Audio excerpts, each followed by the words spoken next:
السلام عليكم. لا أنصح أصحاب القلوب الضعيفة من مشاهدة هذه القصة، فهي قصة واقعية ومع الأدلة مصورة، وستشاهدون كل الأدلة المصورة في هذا الفيديو. أتمنى من بقي للمشاهدة أن يشاهد الفيديو كاملا ويستمتع بوقته. هذه القصة حدثت لشخص لنلقب هذا الشخص بآدم، وهذا آدم متزوج ويعيش في فرنسا. وكما نعلم أن الدول المسيحية لديهم عيد نهاية السنة، ففي هذا العيد تحصل آدم على عطلة من العمل. قرر آدم وزوجته في هذه العطلة أن يسافروا إلى مكان آخر ويمضوا العطلة هناك. فوقع اختيار آدم وزوجته على دولة بريطانيا، وبالتحديد اختاروا منطقة ريفية تدعى إيكوس المتواجدة في ضواحي إدنبورغ. ووقع اختيارهم على هذه المنطقة لأنهم استطاعوا أن يستأجروا بيت بسعر رمزي، وكانوا أيضا يريدون الهروب قليلا من جو المدينة والراحة في هذه المنطقة الريفية والاستكشاف فيها، لأنهم أيضا من محبي المغامرات. وقد استطاعوا الحصول على هذا المنزل من تطبيق لاستئجار البيوت يستعملونه في أوروبا. فعند حصول آدم على هذا المنزل دفع ثمنه عن طريق بطاقة الفيزا، واتفق مع صاحب البيت الذي سنلقبه بريان أن يلتقيا أمام المنزل على الساعة 4 بعد الظهر، مع العلم أن في منطقة ليكوس على الساعة 4 يكون الظلام قد غطى السماء. استغرب آدم لكن قال في نفسه ربما يكون ريان مشغول في النهار، لذلك اختار هذا الوقت. في اليوم التالي انطلق آدم وزوجته إلى بريطانيا، وكانت الرحلة جميلة جدا. وقد وصلوا إلى بريطانيا على الساعة 1 ظهرا، وكانت لا تزال ليكوس تبعد عنهم مقدار ساعتين طريق. كان كل شيء على ما يرام، فاستراحوا قليلا وتناولوا الغداء، ووصلوا إلى البيت على 4 بالضبط. وعند وصولهم إلى باب المنزل وجدوا ظرفا على الباب مكتوب عليه آدم، وعند فتح الظرف وجد داخله رسالة مكتوب عليها: أعتذر منكم لأني لم أستطع لقاءكم، لأني الآن مع زوجتي في المستشفى وهي في حالة خطيرة لأنها قد وقعت من الدرج. ستجد المفتاح داخل الظرف، استمتعوا بوقتكم واعتبروا المنزل كأنه منزلكم، وسهرة سعيدة. أراد آدم أن يتصل بريان ليسأل عن زوجته، لكن للأسف ليس لديه رصيد، فقرر أن يدخل للمنزل ولا يلمس أي شيء حتى يأتي ريان. وعند دخوله هو وزوجته إلى المنزل أحسوا أن المنزل مليء بالفراغ، ليس الفراغ من حيث الأثاث لكن الفراغ الداخلي، كأنه منزل مهجور من قديم الزمان. ووصف آدم أن المنزل كان من طابقين: غرف النوم في الطابق الأعلى، وغرفة المعيشة والأشياء الأخرى في الطابق الأرضي. وقال أن المنزل كان باردا جدا ويحتوي على رائحة كارهة، وأن ديكور المنزل مرعب وكأنه من العصور الوسطى، وكان كل شيء ذاك اللون. كانت الجدران بلون بني، والأثاث أيضا باللون البني، واللوحات كانت قديمة جدا. تفاجأ آدم لكن أعجبه الأمر لأنه من محبي التغيير، لكن واجه مشكلة صغيرة: أنه لم يعرف كيف يشعل التدفئة، ولم يريد أن يحاول أو أن يلمس أي شيء حتى يأتي إليه ريان ويريه كل شيء كيف يعمل. فكانت تلك الليلة مملة جدا لأن التلفاز لا يشتغل والبرد والشبكة غير موجودة. فقرر هو وزوجته أن يناموا، وفي اليوم التالي على الساعة 7 صباحا استيقظوا. وقال آدم لزوجته: أظن أن ريان لم يأتي بعد، ابقي هنا وأنا سأذهب لأحضر الفطور ثم أعود. وعند نزوله من غرفة النوم إلى غرفة المعيشة وجد هناك الحليب والكرواسون والخبز، وأمامهما رسالة، ووجد أن الرسالة من ريان، وقد كتب فيها: آدم، أظن أننا لن نستطيع أن نلتقي في هذه ال4 أيام التي ستجلسها هنا لأني مشغول جدا، وقد أحضرت لكم الفطور، وإذا استطعت أن أنهي أشغالي في الليل سآتي لرؤيتك، وأتمنى أن تسامحني. أعجب آدم بما فعله ريان، ولكن بعد لحظات فكر قليلا وقال في نفسه: ما بال هذا الشخص؟ كيف يدخل لمنزل أجره لشخص آخر؟ وذلك الشخص كان نائما هو وزوجته، ودخل قبل الساعة 7. ولكن نزع هذه الأفكار من رأسه ونادى زوجته من أجل تناول الفطور. وبعد تناولهم الفطور ذهبت زوجته لأجل أن تستحم، وعند وصولها للحمام وجدت أن الماء الساخن لا يعمل، ووجدت المناشف متسخة للغاية، وهذه صورة تلك المناشف. لم يريد آدم أن يتصل بريان لأنه يعلم أنه مشغول، ولا ربما هو قلق بشأن امرأته المتواجدة في المستشفى، لذلك قرر ألا يتصل، وعندما يأتي ريان سيخبره بكل شيء. أراد إخباره به، لذلك خرجت زوجته من الحمام وبدأوا التخطيط ليومهم في تلك المنطقة، فقاموا بوضع برنامج رائع لذلك اليوم. خرجوا من المنزل على الساعة 9 صباحا وذهبوا مباشرة إلى السوق، فهناك يقيمون سوقا خاصا بأبوهم نوال، ونحن كما نعلم أن كل هذه الأشياء خزعبلات وحرام في ديننا. لا علينا لنكمل القصة. فذهبوا إلى هذا السوق لاستكشافه، وبعد التسوق ذهبوا إلى متحف جميل جدا قد أعجب به آدم، لكنه يقول أنه لن يسميه بمتحف لأنه مرعب. وبعد المتحف ذهبوا إلى مكان جميل أيضا، ويقال أن هذا المكان كان بركانا في القديم، وإليكم صورة له. وقال آدم أنهم أمضوا أوقاتا جميلة، ومع نهاية اليوم على حدود الساعة 5 أو 6 ذهب آدم وزوجته إلى الديسكو ليسهروا فيه وليشربوا الخمر والعياذ بالله. فكل هذه الأشياء عند الأوروبيين ليست محرمة بالنسبة لهم، والحمد لله على نعمة الإسلام. أكملوا سهرتهم على الساعة 18 ليلا، قرروا العودة إلى المنزل وقد كانوا ثمالة، ورغم سكرهم إلا أنهم كانوا يتمنون أن يروا ريان ليريهم كيف تعمل الأشياء في المنزل وليوقد لهم التدفئة لأن البيت كان باردا جدا. لكن عند وصولهم للمنزل لم يجدوا ريان. ذهبت زوجة آدم لتنام مباشرة، وذهب آدم للمرحاض أعزكم الله، وعند خروجه وصعوده للغرفة لينام وجد معطفه الذي كان قد وضعه فوق الطاولة قد سقط للأرض، ووجد الكراسي الذين استخدموهم للفطور وتركوهم قد تم إرجاعهم إلى مكانهم، ووجدوا العديد من الأشياء لم تكن في مكانها. وكانت كل هذه إشارات على أنه قد كان شخصا في المنزل، ومع أن آدم كان ثميلا كان ينظر لتلك الأشياء ويضحك، وقرر أن يذهب لينام وصعد إلى زوجته، وعند وصوله وجد زوجته غارقة في النوم. وعند وصوله للسرير سمع صوتا، لكن قال ربما أنا ثميل جدا لذلك بدأت أتخيل، ولكن قرر أن يترك هاتفه ليسجل تلك الأصوات ليتأكد في الصباح إذا كانت تلك الأصوات حقيقية أم تخيلات. ثم استسلم للنوم حتى أيقظه صوت مزعج من الطابق الأرضي، فاستيقظ وقال في نفسه ربما ريان قد جاء إلى المنزل، فلبس لباسه وتأنق ثم نزل ليرى ريان. وعند وصوله للطابق الأرضي لم يرى أي شخص، لكنه لا يزال يسمع صوت داخل المطبخ، فنزع هاتفه وبدأ يصور وذهب باتجاه المطبخ. وعند وصوله للمطبخ لم يجد أحد، وتوقف الصوت فجأة. قام بتسجيل هذا الفيديو.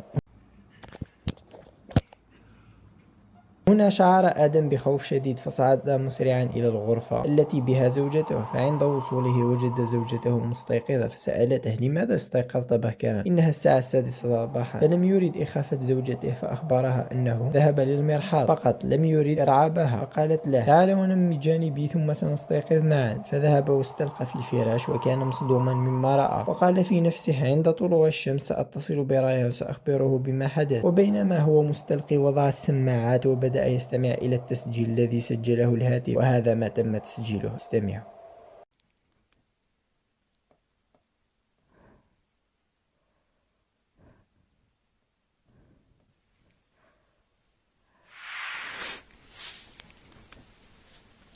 وهنا فهم آدم أن الأشياء لم تكن عادية وعليه المغادرة، ولكن لم يرد أن يخبر زوجته كي لا يخيفها. وعند وصول الساعة 7:30 أيقظ زوجته وقال لها هيا لنذهب لنأكل الفطور خارجا. وعند وصولهم للمطبخ وجدوا الفطور على الطاولة، ووجدوا هناك رسالة مكتوب فيها أنا أعتذر ومن أجل طلب السماح أحضرت لكم هذا الفطور. وهنا آدم أخرج هاتفه مباشرة ليتصل بريان، وعند اتصاله وجد الرقم خارج الخدمة، كان الرقم لم يستعمل من قبل. رغم صدمة آدم إلا أنه لم يظهر ذلك لزوجته لأنه لا يريد أن يحدث أي شيء آخر، فقال في نفسه سنكمل اليوم هنا، وإذا رأيت أو سمعت شيئا آخر نرحل بسرعة. فذهب آدم وزوجته للاستحمام أولا خارج المنزل، ثم ذهبوا للمدينة القريبة منهم ليستمتعوا بها قليلا. وبعد استكشافهم للمدينة ذهبوا إلى بحيرة قريبة منهم. استمتعت زوجته كثيرا، لكن آدم كان قلقا جدا، فهو لا يزال يتذكر كل شيء ويبحث عن تفسير. وعند عودتهم من البحيرة انتهى اليوم وذهبوا مجددا إلى الديسكو للسهر. وعلى 11 ليلا خرجوا من الملهى وقرروا الذهاب للنوم لأن آدم كان مرهقا من التفكير واليوم الطويل. وعند عودتهم إلى المنزل كانت زوجته ثميلة، لكن هو لم يشرب لأنه كان يريد أن يتأكد مما حدث له الليلة الماضية، وكان يريد حماية زوجته إذا حدث شيء ما. فذهبوا للنوم، فغرقت زوجته في النوم بسرعة، لكن لم يزر النوم آدم بسبب التفكير، فبات مستيقظا حتى الساعة 3 ولم يحدث أي شيء. لكن عند الساعة 3 سمع صوت مرعب جدا، وأنصح أي شخص قلبه ضعيف ألا يشاهد هذا الفيديو.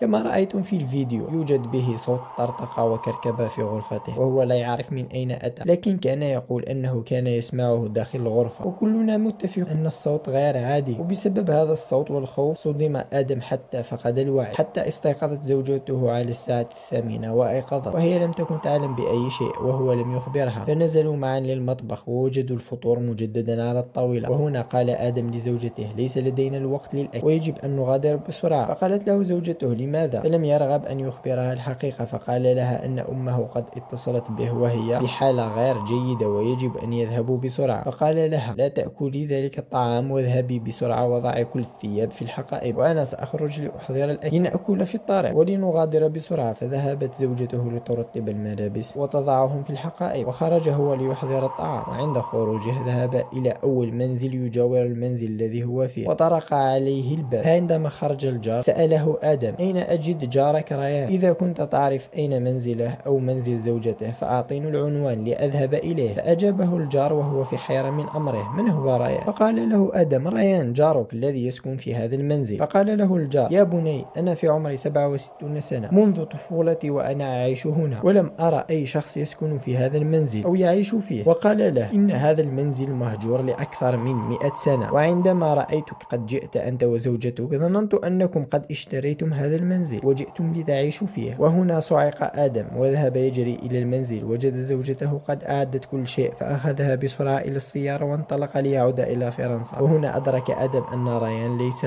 موجود، وإذا كان حقا موجود فهو صاحب المنزل وهو ميت الآن منذ 100 سنة. وهنا تنتهي القصة ونتأكد أن ريان ليس ببشر، ولكن يتبادر إلى أذهاننا هذا السؤال: لماذا كان لطيفا معهم ولم يؤذيهم؟ اتركوا لي إجاباتكم في التعليقات، وأتمنى أن تكون القصة قد أعجبتكم. دمتم في رعاية الله وحفظه، والسلام عليكم، ولنلتقي في قصة أخرى.